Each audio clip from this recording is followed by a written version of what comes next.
listening to Life Repair Recovery Talk Radio with Rick Thompson, only on LA Talk Radio. Good evening. Welcome to the broadcast. This evening's show will address the topic of addictive relationships and recovery and the codependency and pattern issues surrounding them. Tonight we have two guests in the studio, Dr. Mary Koster. Dr. Koster is a renowned psychotherapist specializing in the treatment of addictions, solution-focused therapy, and clinical hypnotherapy, and our special guest and an old friend of the show, Tony D. Hello, Dr. Koster. Hello, Tony. How are you? Good, thanks. I'm fine, thank you. Okay. Good to be here. Yeah, it's good to be anywhere. Now, this is a subject that I have had personal experience with, and even after 23 years of sobriety, honestly, I still do. It has occurred to me that I may have a subconscious pattern going on that may not have been addressed, incorporated with serious codependency issues, in which relationship after relationship has caused me great emotional difficulties. And I'm sure that other people can probably share that mindset. So I was wondering, I'd like to just throw a question out to both of you. At what age did you begin picking people who would treat you badly or manipulate you, and how did it begin? What age? Yeah, if you can remember back that far. Oh, I think it goes back to, I don't know, I'll let the doctor talk first, and I can just talk from a layman's point of view. Okay, Dr. Koster? I think it begins with your first interest. It depends. It depends where, in my case, my father was the alcoholic. So that affected my choice of relationships. My mother was a really good mother. So the minute I got interested in somebody, I got interested in people who were more spontaneous, or you might say irresponsible, who were more lively, who just were more dramatic, because the male in my life, that's what I saw. That's what I was attracted to, is what I grew up with. I see. Well, for me, I just think that we set these patterns like really early in our life with our parents, like the doctor just said. The reward system, it's like, oh, you do this and then you get rewarded. You don't do this, it's taken away from you. Then there's threats, mild threats or whatever, right, for you to basically please people. And parents are just as guilty of this because they get taught the same nonsense by their parents, and so on, all the way back to Adam and Eve. This idea that, what do you mean you're not going to do that? You know what I did to you this week? I did this, I did that. And then we get to this place where we start to keep score. Well, I think it goes even deeper. I can tell you that when you're raised with a parent who is either ill, who is alcoholic, their behavior becomes more important than what's going on with you. I'm going to give you an example. At age 2, I could hear my father walk across the floor. It depended on how he walked, how he opened doors, and I changed based on what I heard. His behavior became more important than what was going on with me. Right. My mother was ill. My father had a problem with alcohol. But what I did was I'm still this way with sound. I hear everything. But what happens is I lost track of myself. I didn't know if I was hungry. I could tell you that my mother was. I didn't know I was tired, but I could certainly tell you that my father was. Because I was so focused on getting my needs met by watching them, and this is the other quarter. When you watch them and you change your behavior based on what you hear or see, that's the beginning of manipulating. Mm-hmm. In other words, my behavior is not based on what I need. It's based on what's going on with you. Codependency means my behavior is dependent on what is going on with you. You changed, I changed. Does that make sense? Right. Yeah, yes. It does. I was flipping at a little bit of people-pleasing there. But, yeah, you're right about that. we get into these relationships where we play these roles, and we learn them obviously from our parents very early on, and we start to learn how to behave, and then we pass that on to the next person in our life, or like you said, we seek out people that sort of mirror that behavior. It's like why some women have abusive parents, an abusive father, or they observe their father being abusive with their mother, and then a lot of times women will choose. They'll get codependent with an abusive guy. Mm-hmm. Right. And I think, and correct me if I'm wrong, Doctor, I think that's what happens most of the time. Or right? vice versa. I went through a thing like that too. There's also one more thing, and that is that abuse gets connected with love. If you see your parents loving each other, right, and one is abusive to the other one, you see that is what people who love each other do. Right. And so what you see, it's not what you hear. And each child in the family, by the way, sees something different. They're all raised different. And they're the same parents, but the way they see it becomes who they become. It's not necessarily what's really happening, but how they ingest what's happening. Right. Interesting. There's also, if a male has an alcoholic or an ill mother, he will tend to be attracted to women who, like I was saying, are more spontaneous, a little bit. They're unpredictable. If a female, it's the same as a female who's been raised with a father who is either sick or has a problem with alcohol. And now, let's take it the other way. What happens if you are raised, let's say you're a male, and you're raised with an alcoholic father and a really good mother? You are drawn to women who are really good people. That's an automatic thing. Here's where the issue comes in for a male that is raised by an alcoholic father, is early on, you watch the same-sex parent on how to become a woman or a man. It's instinctive. It has to do with survival. Your personality is set by the time you're 6 or 7.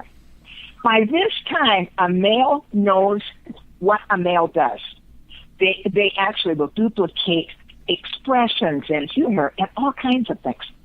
Now let's say that at age 7, the father leaves the house, is an alcoholic, and you start hearing bad things about your dad from your mom. Here's what happens. You've already determined, you've already programmed yourself to become him. But now you don't like him. So if you have to cancel him out, you have to cancel the programming out that's inside of you. And what that does is leaves this tremendous void. So a male that's raised with a father who's alcoholic and kind of a ne'er-do-well has a real tough time with their self-identity. Yeah, I would think so. Yeah. What if you have both parents are alcoholics? I tell this joke. Well, not a joke, but I just say, you look at the story of Adam and Eve in the Bible, and whether you believe that they really existed or not, like some people do, or just look at them as a metaphor. They lived in the Garden of Eden. They both picked the fruit, ate the fruit, and got kicked out. And so you can imagine what it was like, around the Adam and Eve dinner table every night, blaming each other for, no, it's your fault, no, it's your fault, you made me eat it, you picked it, blah, blah, blah, blah. And Cain and Abel grew up in that environment. And they grew up in an environment where people who claim they love each other can yell and scream at one another, and then later on they made up. Obviously, Cain and Abel came along, so at some point Adam and Eve made up a couple of times. And so when Cain was out working with his brother and he got pissed, he figured, hey, acceptable behavior is to yell at somebody you love. And he picked up whatever he picked up and hit him in the head and killed him. So it became the ultimate act of mimicking the parents. Mm-hmm. That's what I think, anyway. What happens if both of the parents are alcoholics? Who is this crazy guest you have here? Well, but everybody loves you, so it doesn't matter. Well, okay. So what happens if both parents are alcoholics? You have a tough journey. Yes. You have a really tough journey. And it depends. If you've got multiple kids in the family, it's one thing. If you're an only child, you have nobody to check any of this out with. So you make up what you're supposed to be, which is even worse. In recovery, we have so many things available. I moved out of LA now, and I live north of LA. And where I live now, Al-Anon is a really big thing for people in recovery, which I think is just astounding to me. In LA, it's not. I've been in Al-Anon over 30 years. But in LA, it's not the thing to do at all. Here it is. And I find so interesting about that is because that tells you how to start breaking this by pausing before you respond. Pause, respond, right, instead of reacting. Right. This is in the AA books. There's pause before acting, pause when agitated. Yeah, that's a rule I should follow. There's another thing that I learned in Al-Anon that I never heard in AA, and that is when to get angry at somebody who is off, who has done something wrong. For you to get angry sets them free. They fuck up, you're pissed, now you're both even. If they fuck up and you're not pissed, and you might say, I'm really disappointed. Now you leave them with their behavior. And you start learning things. So even though you've got this codependent subconscious thing that picks people that are difficult, it helps you see it earlier because you don't fit into that, what would you call it, like a watch part that are moving together. And it doesn't mean you have to leave them, but it means you will be free when you're with them. Right. There's a dance that I guess everybody does together. Which is the husband comes home, the wife goes, please stop doing this, you're driving me crazy. I'm sorry. I thought Al-Anon would tell you to leave the person. Al-Anon does not tell you to leave. Al-Anon wants you to stay there till you figure out what you're doing. So you don't just replace them with someone that fits into that place again. Uh-huh. They want you to work it out. In other words, you get comfortable, and then you can leave. You never can leave a relationship until you're comfortable, which I think is bizarre. But I didn't know that Al-Anon did that. I got the impression that Al-Anon said to operate with tough love, and that is, if it's necessary to tell the person to leave, you tell them to leave, or you leave. Well, and I've rarely ever heard this word called tough love. That is not the kind of Al-Anon that I go to. Al-Anon really has to do with paying attention to what you say. You don't call people names. You don't do, well, I can tell you the do's and don'ts. Don't be self-righteous. Don't nag, scold, and complain. Don't lose your temper. Don't push anybody but yourself. Mm-hmm. Don't bring up the past. Don't make threats you don't intend to carry out. Yeah. Don't be overprotective. Don't be a doormat. And this is hard. Yeah, it is. That's a hell of a dance. Really. But if you can do that, there are many people in Al-Anon that are still with their spouses 10 years later who are practicing alcoholics because they love them. Right. But their life is whole. They are not at the effect of somebody's alcoholism. So the tough love is kind of that. I think that's a misused term. I'm also the founder of Parents Al-Anon. And you hear that a lot when it comes to parents. Tough love. What does that mean? How can I tell a parent? I can tell them what will work better, but I can't tell them what to do. Al-Anon is not a program where you tell somebody. Like a sponsor makes a suggestion, doesn't tell you what to do. Mm-hmm. Right. That's correct. Okay. Well, next question. There's a limit to how much. There's a limit to how much you will accept, and if it gets to the point where your mate or your child is doing things that in any other situation would become unacceptable to you, at that point, I think you have to sort of change. I don't want to say the rules, but you ought to change the playing field around and say, hey, you know what? You do. It's no longer acceptable, so you got to leave. But you don't do it in anger. And that's the difference. Yeah, anything done in anger is going to have a bad outcome. I have a lot of No, personal don't experience. do it in anger. You go to Al-Anon, you sit down, you figure out what you're doing, you learn how to communicate better. You say, this isn't working for me. And without making it their fault. Without making it their fault. I didn't say anger. I said that you get to the place where you say, this is unacceptable. I don't know, like you just said, I don't know how to deal with this anymore. So I think that we should change the dynamic of what we're doing here, which is either I'll leave or you leave. Yeah, or when I'm a therapist, so I would generally tell you to go to an Al-Anon meeting every night for 2 weeks, and then we'll talk about it. Okay. We'll see. We'll take a look at it from a different perspective, because exchanging partners is a very dangerous thing, because wherever we exchange a partner, we pick one up right where we left off. It's kind of like drinking. You pick up a drink 10 years later, and it's just if you had been drinking for 10 years. Right. It's the same with this. But what about, I look at it a little differently. I think if you stay with the person you're with and then you automatically split up in anger and you've lost control, that it stands to reason that the next time you couple with somebody, you will find an identical mate. And I'm saying that if you get to the place where you say, you know what, the buck stops here, I am no longer going to play this game. This is unacceptable. I don't know how to do this anymore, buddy or miss, and I'm saying let's part company right now. And if the other person says, yeah, fine, I don't care, they leave, at least if you're not doing it in anger, doesn't the possibility exist that the next time you choose a guy, you will choose somebody differently because you've decided that you're tired of the mistreatment that you're receiving? Well, I have to figure out something deeper than that. I have done a complete 12 steps on every relationship I've ever had, because I have to see how I participate in this. And one of the things that you said, I don't talk about you haven't done this or you don't do that or this is unacceptable to me. I don't talk about that. No. Well, that's what I said thought you had said. unacceptable. Yeah, unacceptable. But I don't talk that way. To me, it's I'm having trouble in handling my reaction to what's going on here. And I think what I'm going to have to do is take a break here.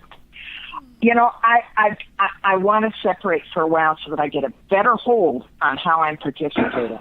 And I think that's great. And I think that when you decide to do that, rather than stay and fight, yell and scream and cry, that you start to change the dynamic of how there's a paradigm shift that occurs in you. You do. And I think it's possible that you won't find an identical guy again. Or if you do, you'll recognize him. Like I had this one friend of mine, she was getting a divorce, and it was like this crazy divorce she was going through. And so she said to me one day, could you drive me to the courthouse so I can pick up the papers? And I said to this person, I said, you know what I suggest? I suggest you walk to the courthouse. And she said, are you kidding me? The courthouse is 8 miles away. I said, yeah, exactly. I said, if you walk to the courthouse, pick up the papers, and walk home, I said, you will have walked 16 miles for that piece of paper. So the next time you're on a date, you're going to look across at the guy, and he's going to start talking, and you're going to say to yourself, am I going to have to walk 16 miles for you as well? That you might decide, you know what, I'm not doing this again. Or at least the possibility is that you might not do it again because you don't want to walk the 16 miles. Well, I in my own personal experience, making up my mind that I'm only going to have one drink has never worked. It doesn't work in relationships either. It is a much deeper thing. And I've had extensive family of origin therapy, which is best in a group therapy situation. And, you have to take a look at your laws that you have for yourself, your belief system, which you don't even know what they are because they're so subconscious. It depends on birth order. It depends on many, many things. But and I will tell you, it is not that I've decided this isn't going to happen again, because they look different. They're different height. They're different age. They're different in education. I think this guy's different, and they're not. But don't you pick up a vibration when you start to vibrate for yourself in a positive way? I hate to use the words positive and negative, but for the sake of argument, when you start to feel connected to source energy and things are going a little bit better for you now that you've alleviated or removed yourself from a really disconnected relationship, there's a vibration that you feel when you step into freedom, I suppose. That the next time you're with a person, that vibration, I believe, is going to be current in your psyche.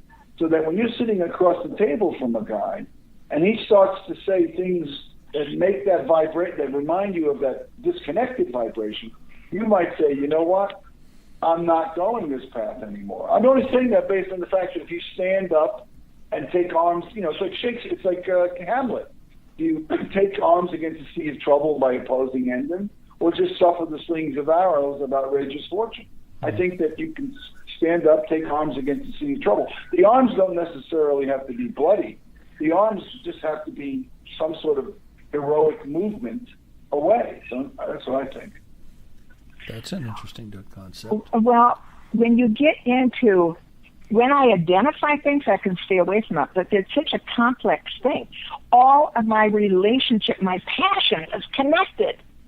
It's a subconscious thing. One of the things I tell people in Al-Anon often, I saw this guy in a gas station. I met his eyes, and I was so attracted to him. Now, let me tell you, I said, here's what I did. Tony, I think your name is. This is what I did. Yes. I thought, if I say hello to him, it's going to be 7 years. Wow. I'm not going to get gas. I'm going to go home. Because that instant attraction is always that subconscious thing is in control. Well, I agree. You have to recognize the feelings. I agree with you there. Yeah, it's like, I got to get out of here. Then I was at a meeting, an Al-Anon meeting. I told that story, and this girl raises her hand, and she said, I said hello to the guy in the gas station. We got married, and it was 7 years. Right. That's incredible. Another question I have is, how do you know when you've had enough pain from these types of relationships that we all are involved in? And how do you get to the point when it's... How do you know? I think pain is necessary. When you divorce yourself from a situation, it's going to be pain and there's going to be some discomfort. But the growth is on the other end of the pain. Suffering is just standing where you are, not doing anything, and just being just completely miserable. Right. Okay. Well, that makes sense. All right. What's your take on it, Doctor? To me, it's when I've had enough pain, I am going to tell you, I do something else. I get into group therapy. I get into adult children of alcoholics. I changed my programs from AA to Al-Anon. I have several friends that have done this. Just changed the programs. I mean, I was not going to do this again, and it wasn't going to be my will that made that difference. I had to do something different. I do the complete inventory. I share it with a person who understands the complexity of being raised this way. And I'm telling you, that's what I've done. When I hit bottom, that's what I've done. I tell you, one time I put in felt markers on the ceiling, the facts of my bed, the ceiling, so that I could look up in the morning and look at the facts, fact number 1, fact number 2. Because the minute I took my eyes off the facts, I do a fact sheet. I went right back to my fantasy. Well, maybe if I did this, it would be different. Maybe if I did this, it would be different. I married my father and became my mother. The next relationship was with the person resembled my mother. And then I became my father. I became the abuser. I've shifted this in both directions. And I thought, there isn't a way out of this until I go through the work. Now, it doesn't have to be lengthy. It just needs to be a shift of attitude. I am powerless over this. My life is unmanageable. And by the way, these relationships cost me a fortune, not just in time, but in money. Yeah. In career. Yes. When I finally went back to school and I got a doctorate, I thought, there's no way. I cannot have a relationship and get a doctorate. because I can't do both of those at the same time. Which didn't make any sense to me at the time, but with the people I choose, it's true. And, you know, it's not that way anymore. But it took a long, long time. And your question, how do you know you've hit bottom? What are you willing to do different? Well, I'm willing not to be in a relationship for a while. That I can guarantee you. I'm willing to go to therapy. I'm willing to go to Al-Anon every night I did this once for 90 days, by the way. I went to Al-Anon every day for 90 days. Did an inventory on that relationship, and I will tell you, I never entered a relationship like that again. That's incredible. That's incredible. That's bottom. That's incredible. We're going to take a break. We're going to take a little break here, and we're going to be back in just a minute.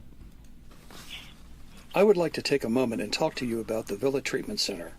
Their integrated substance abuse and dual diagnoses program rests on foundational principles of personal responsibility, structure, and service.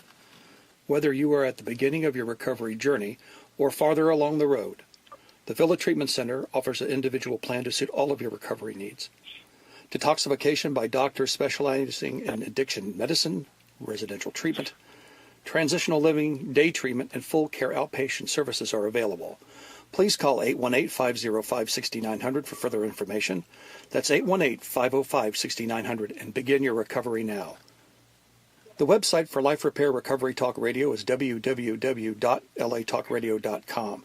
Life Repair Recovery Talk Radio is on Channel 1. We are broadcasting live from our studios every Sunday at 6 p.m. West Coast time. All of our shows are archived on the www.latalkradio.com site and can be accessed 24/7. Our call number is 323-203-0815. That's 323-203-0815. And now back to our show. And we're back. I've got a question, another question. How have either one of you dealt with trying to keep your heads and thoughts in the moment and not obsess over trying to fix a relationship that is damaged or has fallen apart?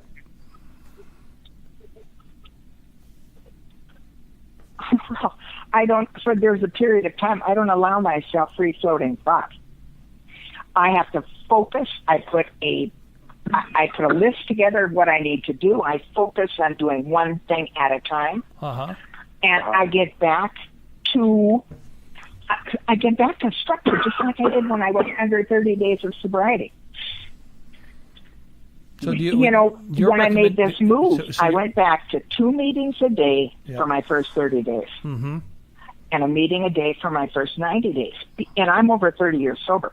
But because I had to get the base all begun again, I was under a lot of change. And that's what relationships are. I think this is a phenomenal topic. There happens to be, I have it sitting right here. There's the complete Adult Children of Alcoholics source book for home, work, and in love. And it's a real thick book. It's probably an inch and maybe an inch and a fourth, an inch and a half. When I give this to my clients that are, especially my young clients that are maybe 18, 19, and 20, raised in alcoholic homes, they call this their Bible. It goes through the damage that's done, the belief system that comes out of being raised that way. Anything that happens is always my fault. I'm a bad person. There's so many belief systems when you come from these kind of families. But anyway, I will tell you the name of the person if you want. And I'm not so much into the new authors as I am into the beginning authors that really wrote their books based on a lot of the research that had been done, 20, 25 years ago on behavior that came from these families. Anyway, her name is Janet, Woititz, and she's written a book called The Complete Adult Children of Alcoholics Source Book. You can get it on Amazon, and it's phenomenal. It gets right into some of the basic things that happen when you are raised And I could give you an example. Not even that long ago, I was really interested in this fellow, and he asked me out to dinner. Now, I've been through so much recovery. He asked me out to dinner. He asked me out to the same place 1 month later, and he says the magic question, "What did you have last time we were here?" This is codependency. I could not remember what I ate, but I knew every single thing he had had. I could tell you how many cups of coffee he had. I could tell you the dessert, the one he returned, the next dessert he got. I knew he had the spinach lasagna. I still remember this because I was so angry at myself. I said, "You've got to focus on what you're doing, not what they're doing." Uh-huh. Right. And You're right. And part of the recovery of this is to stay present. You got to get present. You got to get, and that will stop the circular thinking that goes on in the brain. You got to stay present. Right what's in front of you. You're like a horse with blinders. This is what I have to do today. And each week you are breaking a relationship. It gets better and better. There are certain times, just like when you get sober. 30 days is a hard time. 60 days is a hard time. 90 days is a hard time. And then you're pretty much on a good path after that. Mm-hmm. Agreed. What are your thoughts about SLA 12-step meetings, and are they helpful? And what relief would one expect to get from them? No. Sex and love addicts, are you talking about? Yeah. Yeah. Well, sex and love addicts have really that you're attracted to people with high intensity, high sexual energy, because you're used to a lot of energy in a relationship. Mm-hmm. And that's the honeymoon stage of a relationship.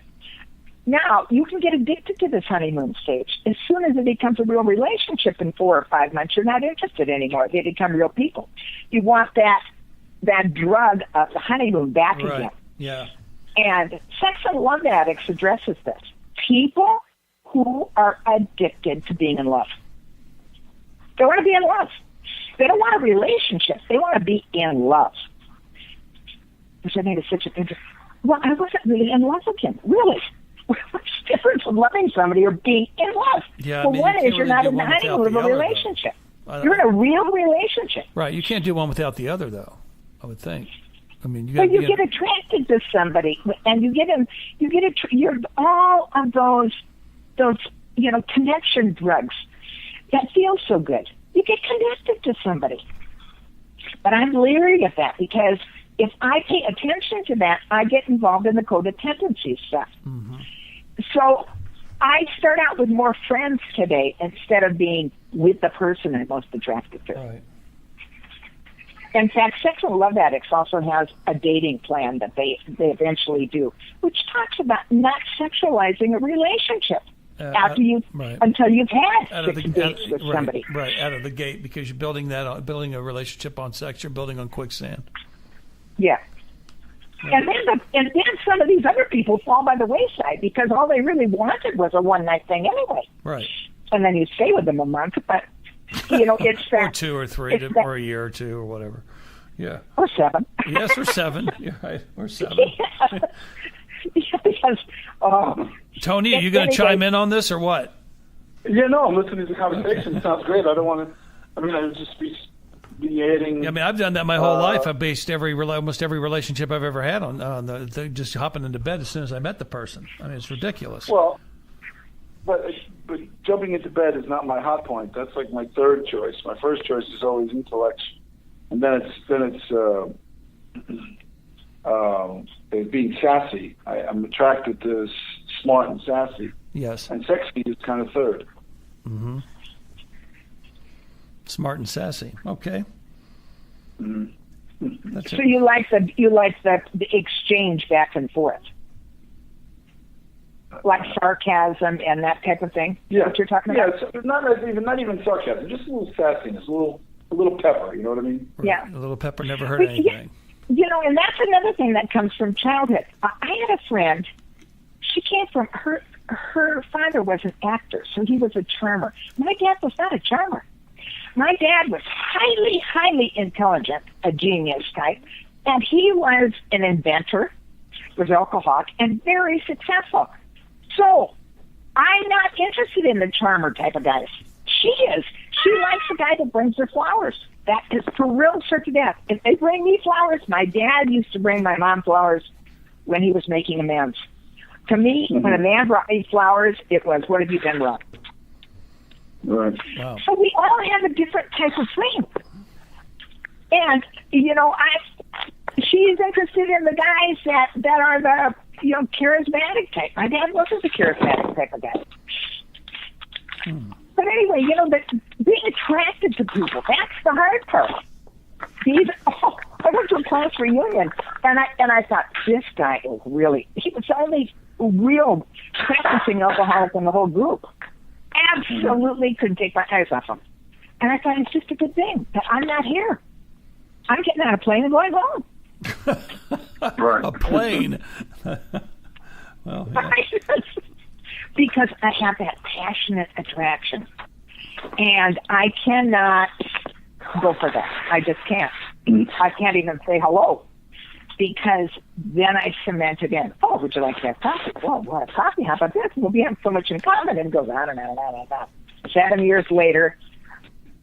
You know, but anyway, it cost me a lot of money and a tremendous amount of time. Yeah, it usually does. Right. Yeah. You can't get the time back. Always paying attention to what they need rather than what is going on with me. Right. It's interesting.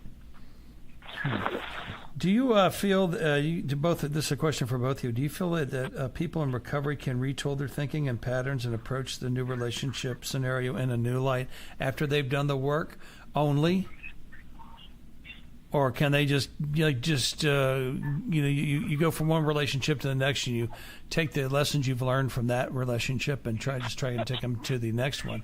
Or do you think that the only sane way to go about this, it's structured, is to actually do a 12-step on each individual that you've had a relationship with that's gone south? If you're asking, you talking to me? I'm talking to both of you. Yes, go ahead. Go ahead, doctor. To me, the investment in a relationship is worth taking the time to do the work. It doesn't take that long. Each inventory should take you about 2 hours. You have to go through from the Al-Anon perspective, the 12 steps in Al-Anon. They give you the questions to ask. And you know, do your circle of friends decrease? Are you taking care of yourself when you're with this person? Are you going to the dentist? Are you going to the doctor? I still don't have a thermometer. I don't have a thermometer in my house. But if somebody was living here, I'd have a thermometer because they may need it. See, it's this whole concept so to me, relationships are very important. And I believe in relationships, and I want to give them the best of what I can do, and I must learn from the relationship before. And it's a subtle thing. When you do an inventory and read it to somebody, it's a whole different ballgame than thinking in your head, well, I've learned this and I've learned that. You know, you really have to pay attention to taking a minute, just a minute or so, before you jump into the next one. Well, one would think that'd be a prudent idea, but there are times when people are in pain and they're just looking to mask that pain however they can. And the next one comes up, and so they put that on like a wet set of clothes and hoping it'll cling and take care of the sting from the previous one. And I mean, I'm guilty of it. I've been doing it my whole life, and which is one of the reasons I want to do the show. Yeah, but another person isn't going to solve your pain. Oh, absolutely not. Absolutely not. But it's a pattern, is what I'm saying. Yeah. But when you finally get it, this person, you can sleep with them, you can go on vacation. I don't care what you do with them. You're still left with yourself. And I have to do the work myself first. It's not, I don't want it to seem like it's drudgery. It isn't. It's when you hit a bottom, like you hit a bottom with alcohol or drugs, you do something. You do something. If you really hit a bottom in relationships, you do something. Many people don't. They don't hit that kind of a bottom. But I did. I hit it. I thought, I can't do this. I can't support myself. I can't do this. I have got to pay attention. I've got to figure out what I am doing and why I am attracted to these people. Right. And then I can't leave them, which is the other problem. Yeah, there's that. Yeah, that becomes a problem area. Having just gone through it, yeah, and then when you do, the coho just comes screaming out, wanting to, try and make it work again, and it's like a repeat of the same scenario over and over and over, because that other person, that's just the way that they are. They think that what they're doing is probably completely normal, and that's the way that they decide to live their lives. And so, if you can't deal with that, that's just tough shit. If you do the 4 agreements, that's your best thing to get you to a healthy relationship. You don't personalize other people's behavior. You watch what you say. You don't gossip about people. Self-talk is really important. All of that kind of stuff. You don't assume anything. You ask questions. You'd be surprised. To me, the biggest problem in relationships is communication. Learning how to communicate with another person. Oh, I agree. Yeah, absolutely. I tell people 100%. sometimes, I say, how many books are written about relationships? And, and they'll say, I don't know. I said, probably 10,000. Yes. But the reason why is because nobody knows. But the ones that sell the most are the ones that have communication as like the forefront of, of good relationship building. Communication's key. Yes, it is. It is. How do I ask you for what I need? But I'll tell you, what I've learned, where I've learned most of that stuff is Al-Anon. You can be really out of control. And I just sit there and nod my head, and I say, you may be right. And then I walk away. Talk about it later. Right. I am not going to argue. As soon as I get into an argument, you win. And I'm not doing that. Right. That's true. Yeah, that's true. The smart thing to do is absolutely nothing, or as minimal as possible. Al-Anon has there's 3 things in Al-Anon. When in doubt, say nothing. When in doubt, do nothing. And the third thing is economy of words. Take that paragraph and make it a 5-word sentence. What is it you're asking for? Economy of words. The broken record. These are all Al-Anon things. You learn how to respond. Really? I haven't thought about it that way. People think I'm a really good conversationalist, and many times I say absolutely nothing. Just, really? Yeah, when I used to go to, I went to a therapist for a while, and there was a lot of nodding and a lot of that. Yeah, really. Mm-hmm. I was thinking, what the hell am I paying all this money for? I'm not getting any real feedback. Well, because most therapists do that. The reason I don't do that, I am really engaged with the people that I am with. That's why when I work, it's really hard, because I am totally present. In order to be able to talk to you and to come with a solution for something, I have to pay attention to every word you say. That is true. But when you're in a relationship, use those things. Really? I tell you, people really just want to be heard. They don't really want you to do anything. Just hear them. They had a crummy day. That's fine. You don't need to solve it. You don't need to change it. But one of the 4 agreements says something really important. He says, it's easier to find somebody who is exactly the way you want them than it is to find someone you need to change. That's true. Mm-hmm. You have to take a look at them. It doesn't mean they're perfect. It means the things that are the red flags are not that big a deal to me. Right. The things that are important to me, they have. Mm-hmm. Then we're in good shape. Right. You don't need everything. But I don't start a relationship today if there are things that need to be changed in the other person. Mm-hmm. Right. Interesting.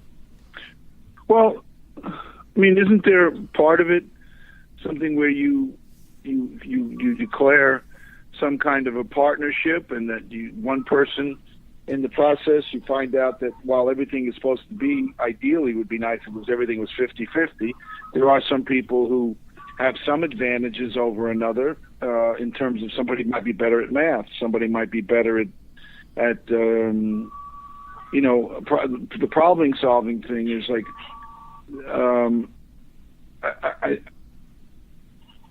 I think, I understand what you're saying, but I think that all these situations can be worked out if you're willing to have a communication with one another about, like making things, I hate to use the word better, but making things improved. Okay, that's true, but, if you really take a look at it, there may be 3 things that are really important to you. To feel loved, I need this. Some people I'm not a gift person. You don't need to give me gifts for me to feel loved.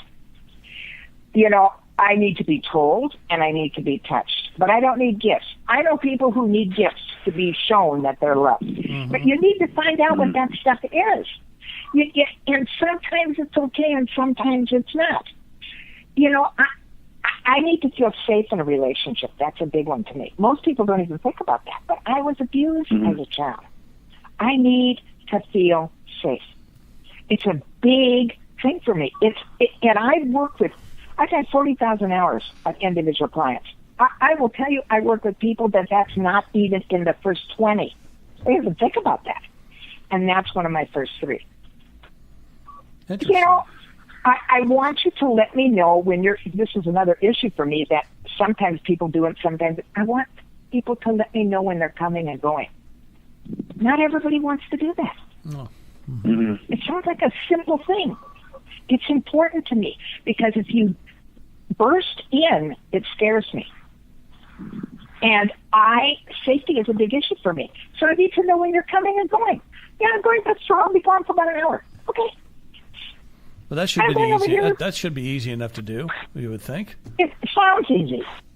But some people, I don't want to tell you what I'm doing. Really. What is the big issue? You're controlling me. No, I'm not.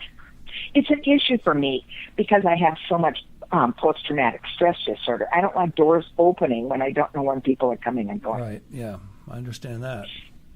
But not everybody, if that has to be okay, that's a big thing to me. Right. Huh. Some people, it's honesty. Some people don't care that much. I don't. There are a lot of things. Some people. Well, you got that right.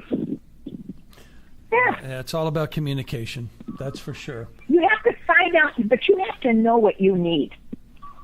You have to be able to tell a partner, these are the things that are important to me. Right. And these are the things I need to feel loved.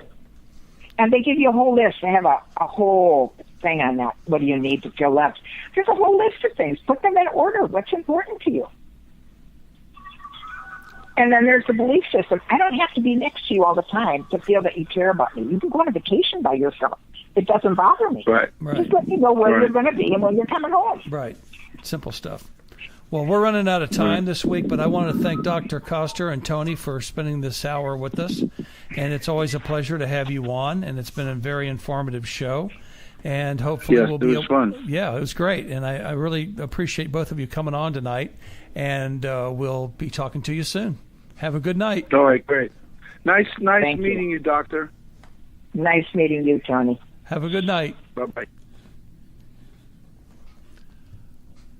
Well, we are at the end of this week's show. It's always interesting. I never know what Dr. Koster is going to say. I never know what Tony's going to say. And I thought it would be a good idea to get them both on tonight, so I'm glad I did that. Make sure to tune in next week for another hour of brutally honest recovery talk radio, at least as honest as I can make it. Our mission is to provide a safe platform for those who are still suffering from various forms of addiction. We're just people willing to listen and offer suggestions to help those in crises. We leave you now with some words of wisdom from the late, great John Flynn. Disappointment is the caboose on the choo-choo train of expectation. Anything you want from anybody, you give them what you want from them. It's the only way you're going to get it. Life is about giving, not getting, day at a time. Thank you, John. And thank you for listening. Good night and good luck. You're listening to Life Repair Recovery Talk Radio with Rick Thompson, only on LA Talk Radio.